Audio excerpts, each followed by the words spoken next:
Have you ever read Lord of the Rings and noticed that each time the hobbits meet a new race along the road, it's the oldest race ever? I wrote a song about that, bragging. There are a lot of famous male composers in history. Apryl Knight will introduce you to some of the incredible female composers that you may never have heard of. This is Pub Songs and Stories, number 287.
Welcome to Pub Songs and Stories. I am Marc Gunn. I'm a Celtic musician and podcaster living in Atlanta, Georgia. And the track you first heard there was The Lady of Setliff, Manor from my album, Soul of a Harper. If you're new to the show, please subscribe. You can do that at pubsong.com or just send an email to follow@celtfather.net. This is part 3 of my series on Soul of a Harper, where I talk about my very first solo CD. I say first, it's not exactly. I did have others, but this is the one that sort of was Marc Gunn and kind of guided the direction of my future career playing solo music. I released the album in 2004, and it was a very popular album with my fans. You know, it's not saying it went through the roof on international radio or anything like that. That was not the case, but it was a lot of fun album to have out there. If you haven't heard the album, you can go on over. There's a link on my web page that will take you to a poll where you can vote for your favorite song on Soul of a Harper. That when you go to that Patreon page, you'll find a link to also listen to the album on Bandcamp. But again, the album is also available on Spotify and Amazon Music and all the other places. But you can buy the album on Patreon as well, or you can just join my Patreon and you can download the album for free. Special gift. Next week is July, and that means it is the start of Plastic Free July, which is a global movement that helps millions of people be part of the solution to plastic pollution, so we can have cleaner streets, oceans, beautiful communities. Will you be part of the Plastic Free July by choosing to refuse single-use plastics? That's what it's all about, refusing single-use plastics. I've been trying to update my own business in such a way that there's fewer plastics involved, whether it's CDs. Yes, some of my CDs. Oh, nice. Some of you said, you have CDs? Good job. I appreciate that.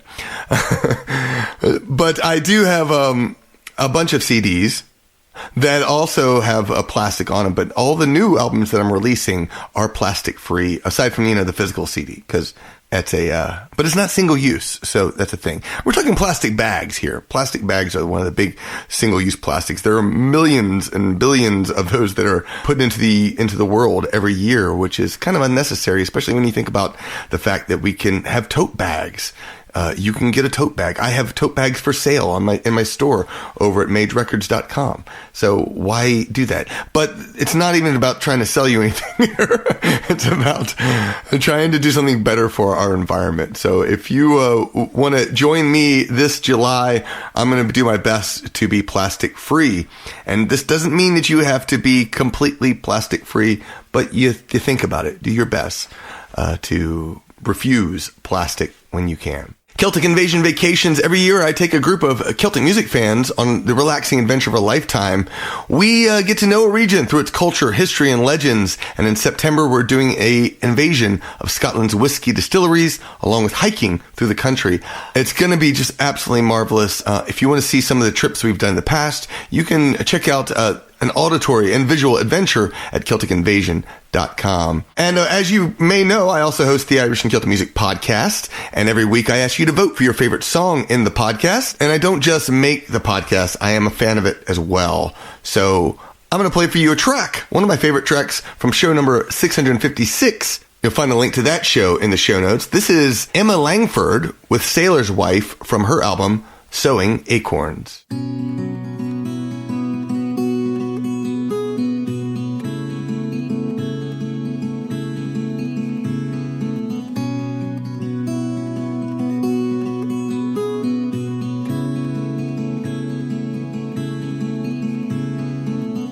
Put my life on hold, waiting round for you. And now you sail the seven seas, and what am I to do? And do you think of me out there? Are you coming home? Or did you pack a single care in setting out alone?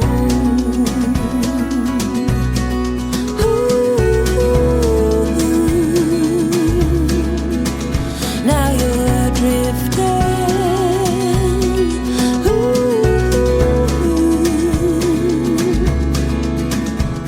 So you built a boat, a sturdy one, from anything you found, and you pushed off from familiar shores to find uncharted ground. But the waters that you sail upon might tear you limb from limb. So God bless the boat you built yourself and all who sail within.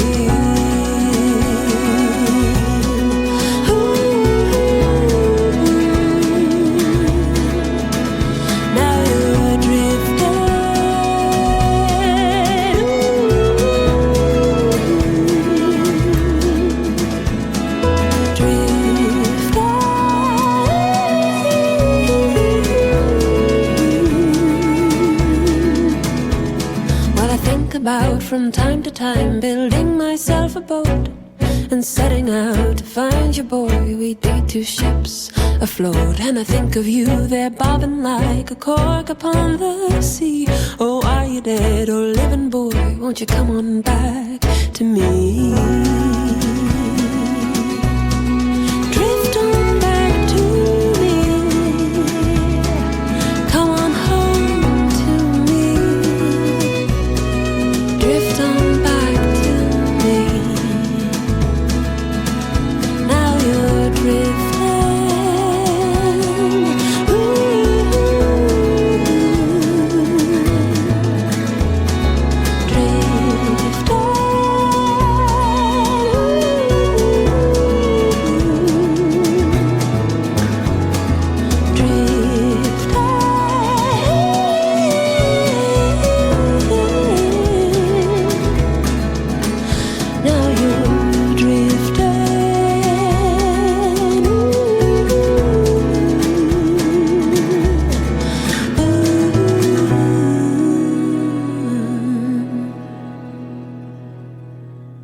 The story of Middle-earth Bragging Song.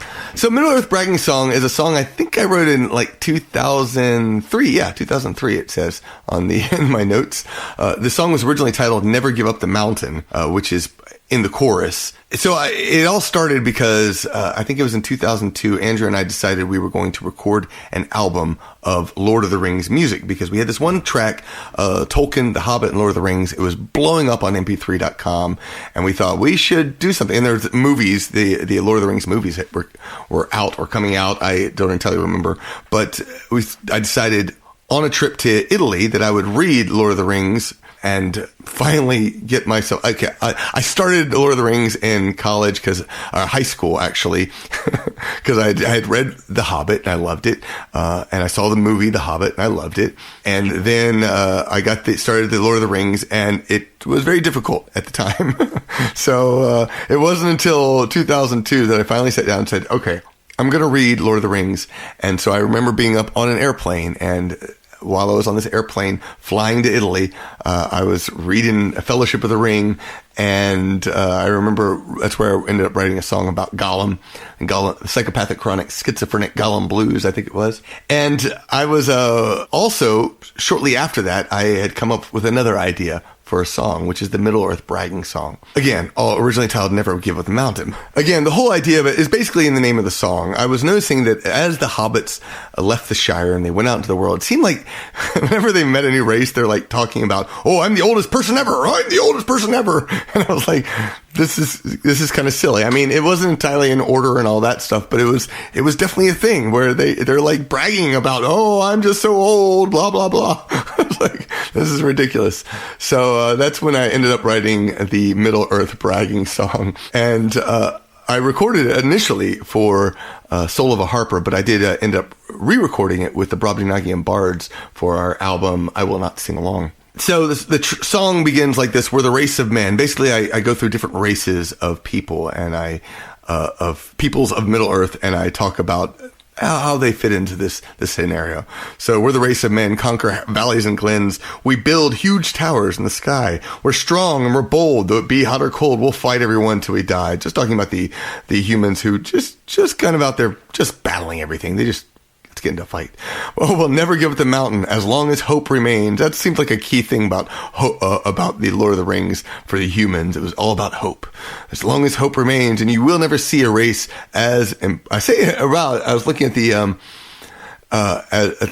original lyrics, and it says as important as we. I think I changed that. I don't remember if I changed it on this song. We'll find out in a moment. But as old as we is what I ended up changing it to. And then I get to hold that little note as I change voices. This is where the fun thing about the song is that I get to imitate the different races as well. So we're the race of dwarves. In dark caverns we forge and shape the ore that we mine. We're stout with beards, but give us a beer and we'll drink to the gold that we find. Oh, we'll never give up the mountain as long as there's money to be made, and you will never see a race as old as we. And again, the whole point of it is to capture a little bit of the character of the dwarves being forgers of metal, and interested in gold. There's definitely a lot more that I've learned since writing the song that I probably missed out, but it's nevertheless, it made me super happy putting this together, that changing it from humans into dwarves and dropping my voice. And then I move on to the elves, which are going to be a high voice. So we're the race of elves. In forests we dwell, at one with the earth and the sky. We're the race firstborn, and our only concern is how close to our gardens you lie. So the elves were indeed the first race to be created by Ilúvatar. I'm sure I'm messing up the language and such. Though the dwarves were right in there too. Apparently they were created and while they were waiting for the firstborn elves, and then they had to be put to sleep. That's all stuff that's out of the Silmarillion, if you haven't read that, which I'm still working my way through. It starts off, it's like, if you haven't read it, the intro is a lot like Genesis in the Bible, and it's very slow and lots of begats, and you're like, oh my God, this is painful.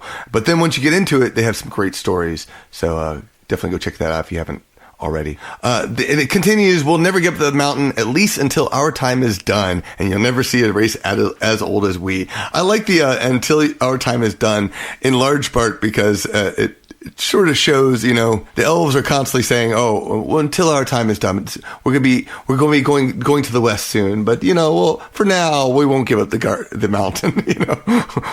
But we're going to take care of ourselves first." Sometimes they come off kind of arrogant and selfish, or at least that's how I perceived it at the time. There's a lot more to it again once you start really diving into stuff, but still. We're the race of Ents, and this is where I went to the Ents because I remember Treebeard in particular talking about, being super old and such. So we're the race of Ents, and we're what was meant when they said there are shepherds to trees. We've been stuffy and slow since our women left home. I later changed that to Entwives because I made a mistake on that. But I changed it to Entwives for the Brobdingnagian Bards version. And many of have fallen asleep. And this is the moment in a show, if you ever see it live, where I fall asleep on stage and just take my time to let the comedy come out in full swing, which it comes out fun. But we'll never give up the mountain. Our trees are there to defend, and you will never see a race as old as the trees. So, it just, again, it totally captures that thing. And of course, that's a super low voice and trying to capture the idea of an Ent. And then we finish up the song with, "I am Tom Bombadil, I can never stand still, where there's too many creatures to see. I've many songs to sing and a wife in the stream, so whistle a diddle diddle to call me." Tom Bombadil is one of those enigmas of Middle-earth. They actually don't ever, Tolkien never actually explains what Tom Bombadil is, I have learned over the years. He's sort of an enigma, as I said, but he seemed like this high energy, bouncy thing. Someone said he was probably like a force of nature. But he's bouncy and constantly moving. There's so many creatures, so many things to do. Whee! I really like that character. But I have many songs to sing and a wife in a stream. Was it Goldberry, who is the wife of Tom Bombadil and lives in a stream? No explanation. I don't have much to say about that. Just, that's what it is. "Oh, I'll never give up the mountain," or "Say I'm the oldest alive." Tom, of course, seemed like the most pragmatic, the most, I'm not going to brag about anything. I'm just going to talk, for you'll probably see a hobbit climbing a tree. And this is where I bring in the hobbits, because the hobbits, again, are also come off as very carefree. And so it won't matter diddle. And then I add some whistling in. It won't matter diddle. It won't matter diddle hi, which is, again, just a lovely little story to look at the Hobbit. So I love this song. It is fun. It's cute. And it's one of the reasons we started reviving it. The reason we re-recorded it for I Will Not Sing Along with the Brobdingnagian Bards is because we were singing it at some of the Hobbit drinking song shows, and it was going over great. So a lot of people who have enjoyed this song over the years. So without further ado, here is Middle-earth bragging song from my CD, Soul of Harper. We're the race of men, conquer valleys and glens. We build huge towers in the sky. We're strong and we're bold, though it be hot or cold. We'll fight everyone till we die. Oh, we'll never give up the mountain as long as hope remains. And you will never see a race as old as we're the race of dwarves. In our caverns we forge and shape the ore that we mine. We're stout with beards, but give us a beer, and we'll drink to the gold that we find.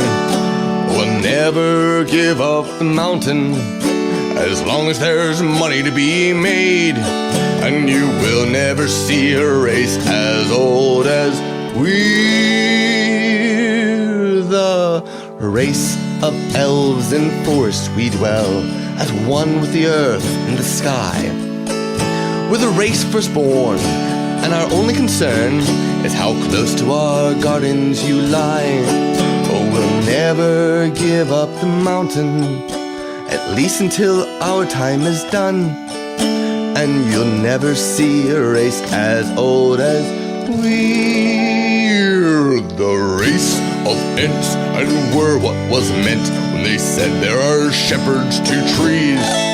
We've been stuffy and slow since our women left home, and many of us have fallen asleep. But we'll never give up the mountain. Our trees are there to defend, and you will never see a race as old as trees. I am Tom Bombadil, I can never stand still. There's too many creatures to see. I've many songs to sing and a wife in the stream. So whistle a diddle diddle, call me. Oh, I'll never give up the mountain, or say I'm the oldest alive, or you'll probably see a hobbit climbing a tree. And it won't matter diddle, it won't matter diddle, it won't matter diddle how high.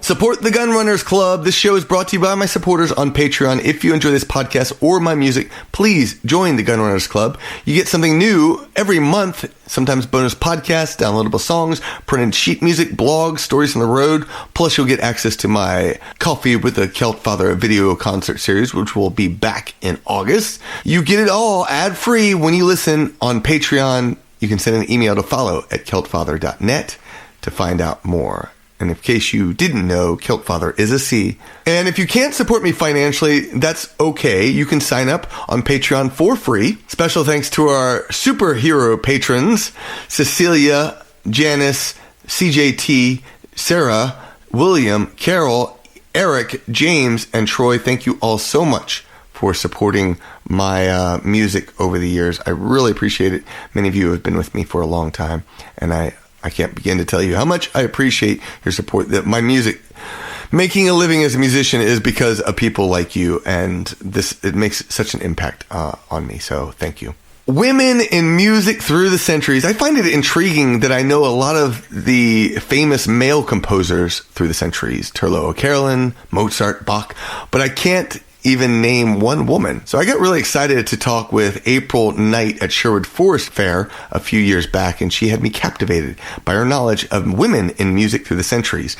Apryl Knight has been playing music since she was 3 years old. She plays the bowed psaltery and the hurdy-gurdy at Renaissance festivals, SCA events, and around the country, and she does it solo as well as with her band Tolston Troubadours. She started telling me about women in history and music, and I decided to sit down and find out more about it through an interview where she shared some of her favorites, also some thoughts of traveling as a solo musician, and her favorite app while traveling as a vegan too. Here is my interview with Apryl Knight. This is Marc Gunn. I'm here with Apryl Knight, and we're at the Sherwood Forest Fair hanging out, and we were talking about women in music, and I thought it might be kind of cool hearing about her perspective. So Apryl got started on the circuit, in 2008, technically, yeah. 8, and she started playing solo in 2012.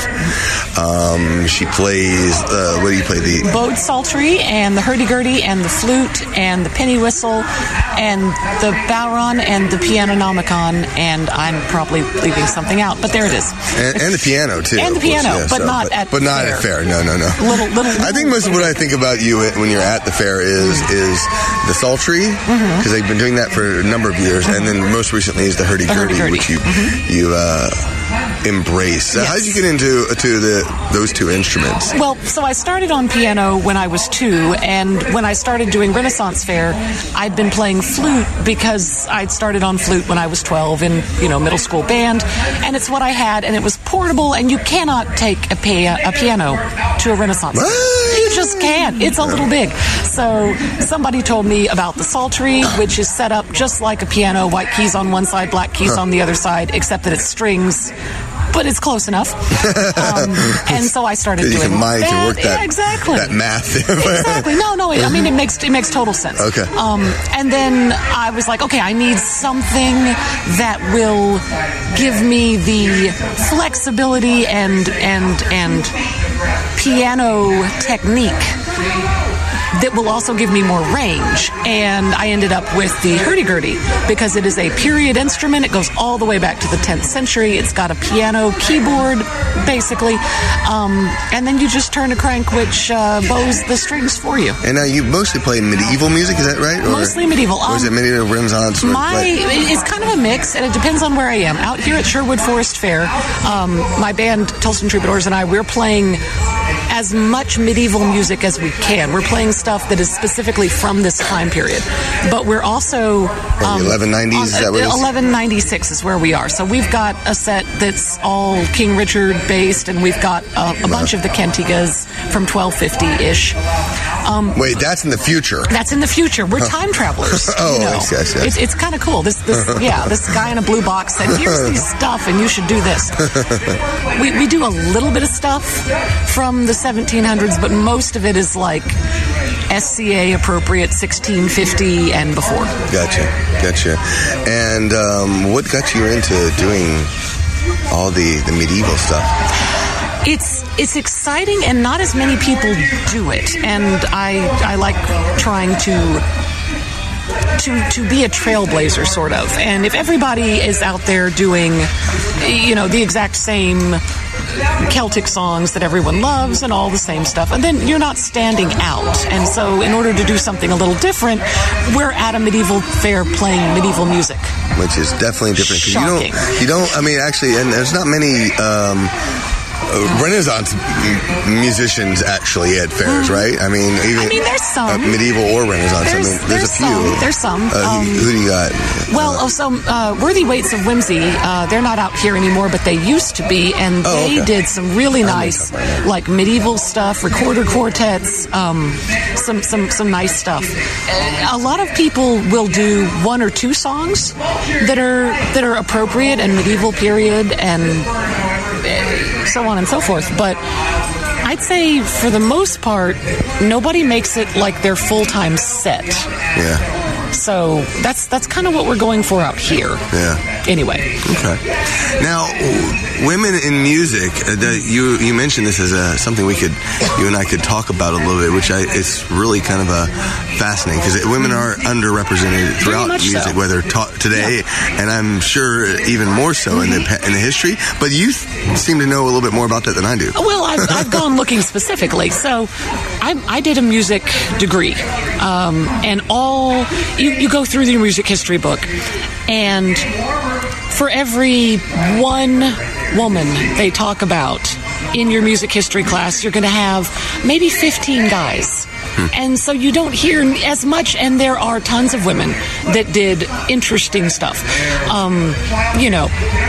Mozart's sister was pretty cool. Oh, really? But you don't hear about her because... I have heard about her vaguely. Vaguely. But no, you hear about that. And she actually wasn't allowed to perform as much because she was a girl. And so their father didn't let her perform as much as he let Wolfgang perform. Wow. So that sort of thing is very prevalent in history.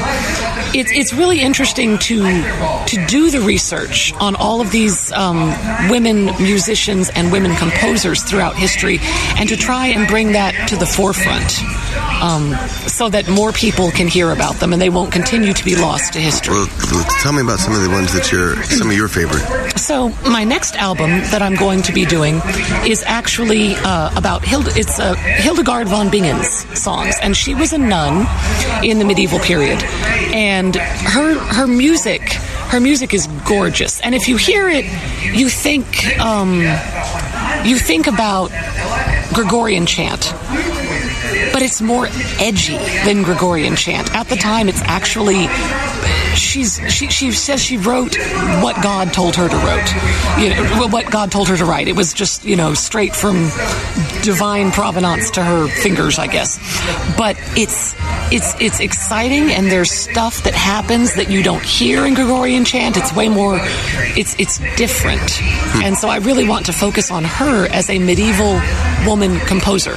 And then after that, I'm going to do a CD that focuses on the troubadours, which were the female troubadours of the medieval Yeah, I have not heard of the troubadours The troubadours are they're awesome. There's several, not as many songs as we'd like, but there's a few, So I want to go and focus on those, and also the Cantigas de not de Santa Maria, that's the other ones. The Cantigas de Amigo, which are the songs of my boyfriend. And some of those were written by men, but they're all from the woman's perspective, from the woman's point of view. And your friend Jamie Hauser actually sings one of those. And it's I will wait in the warm waters while my boyfriend is away and relax on the beach, basically. Wow, that's awesome. Okay, so April and I talk a lot about some promotional stuff, trying to make it, how to make a living as musicians. We're both struggling musicians trying to find our way in the world. But I find it fascinating, just for your personal benefit here, as you describe these two little themes. I'm like, whoa, those sound so awesome. I want to hear those albums now. So are they done yet? No. Okay, you got to work on that. We're getting there. Pardon my allergy-laden throat. The trees are having fun with me.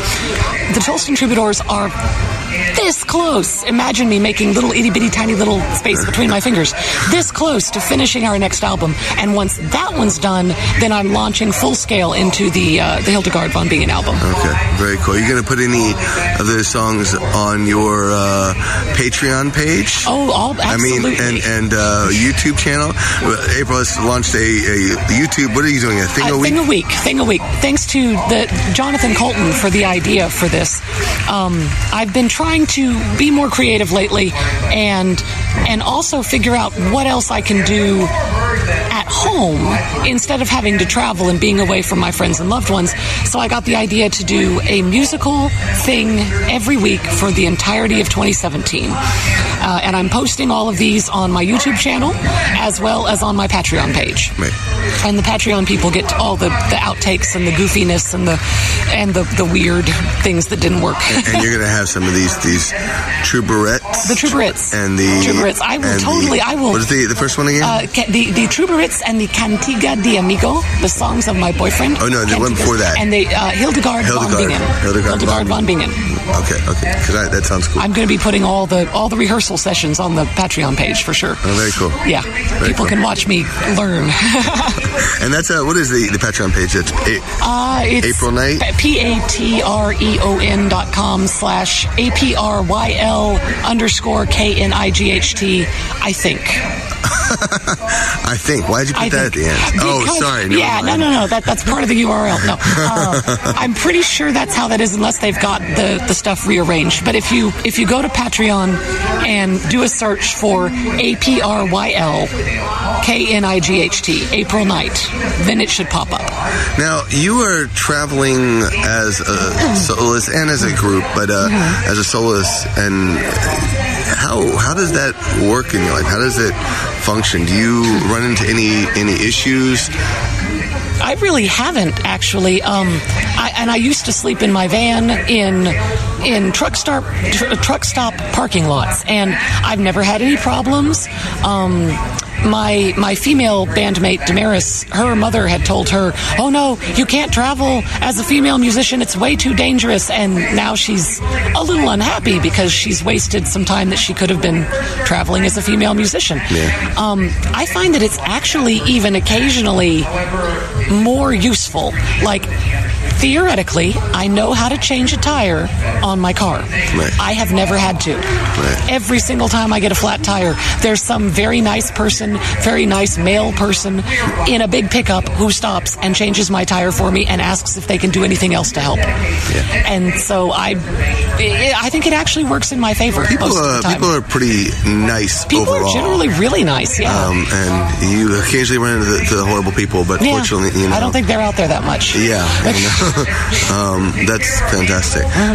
Do you have any specific tips that you would share for anyone else that would women that you would like to go play music or who want to travel? Period. Oh, just find out what you want to do and go and do the thing. It always helps to be prepared, but this works for anybody, male, female, intersex, whatever, anybody. You should know how to change your tire. You should know, you should have some backup batteries in case your cell phone dies. You should have some water, whatever. You're set. You're good to go.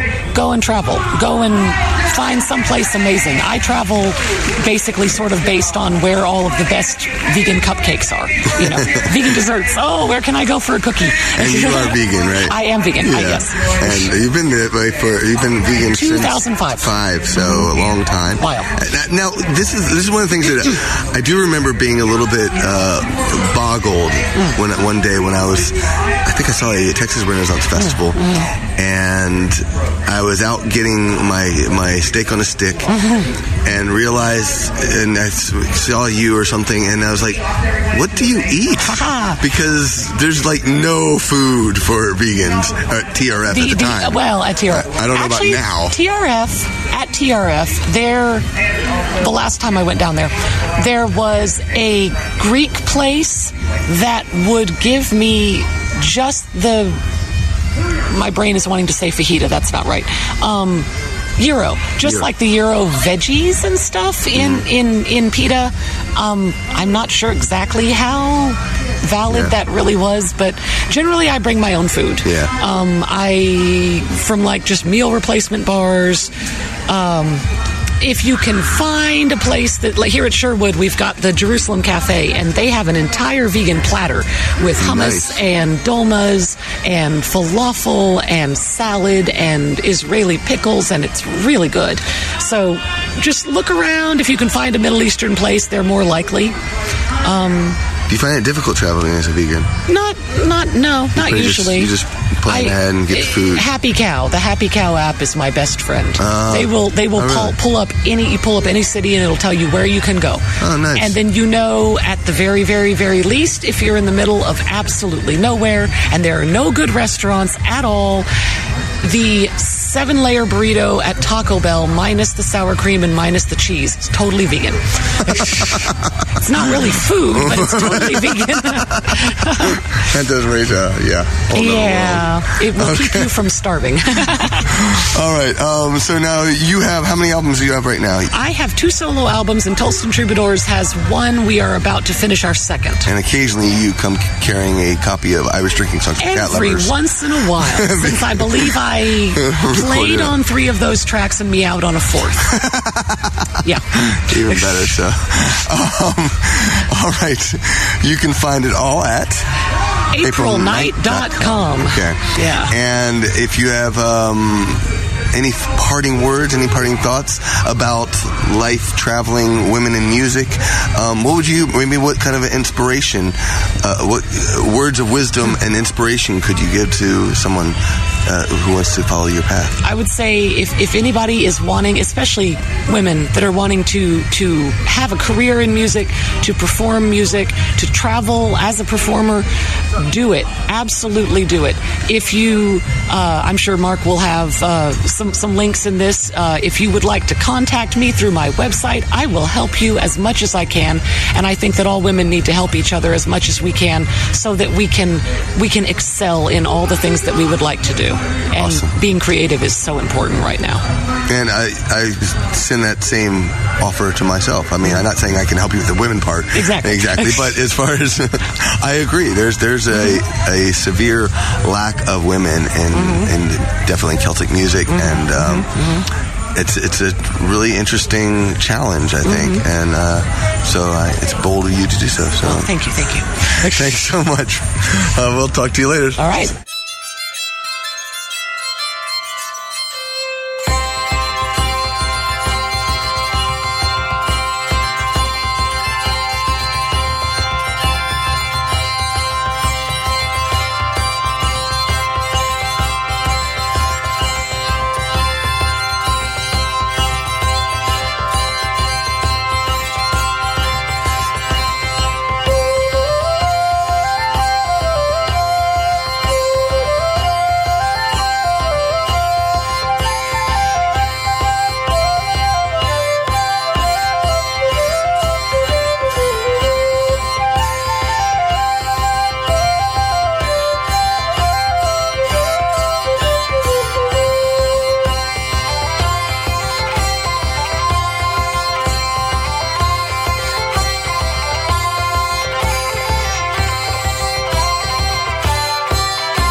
I hope you enjoyed that track. That was Cylinder's Round by Apryl Knight from her album Dance the Night Away, or the Knigget, if you're a Monty Python fan. Was that a cool interview or what? That was, I had a lot of fun chatting with her and all these artists. I did all these interviews actually at Sherwood Forest Fair. I don't remember what year now, but it was several years ago, and I had such a great time because there were so many amazing, talented musicians and singers and performers out at that festival, and it's a magical experience. I had this past year at Sherwood. I used to say that Excalibur Fantasy Fair was my number one fair that I like, my all-time favorite Renaissance festival, and of course it closed down, back in 2004 or 5 or something like that. And now that's no longer the case. It is definitely Sherwood Forest Fair. It has all the heart of Excalibur, but it's bigger and there's a bigger community. And it's wonderful. So, all right. Well, next week I will be back with some adventures, Renaissance adventures, as well as I talking about my Princess Bride song. So come on back, and thank you so much for listening. I'll talk to you again next week. Sláinte. Thank you for listening to Pub Songs and Stories. This episode was edited by Mitchell Peterson. You can follow and listen to the show on my Patreon or wherever you find podcasts. Sign up to my mailing list to learn more about songs featured in this podcast and discover where I'm performing. Remember, reduce, reuse, recycle, and think about how you can make a positive impact on climate change. Have fun and sing along at pubsong.com.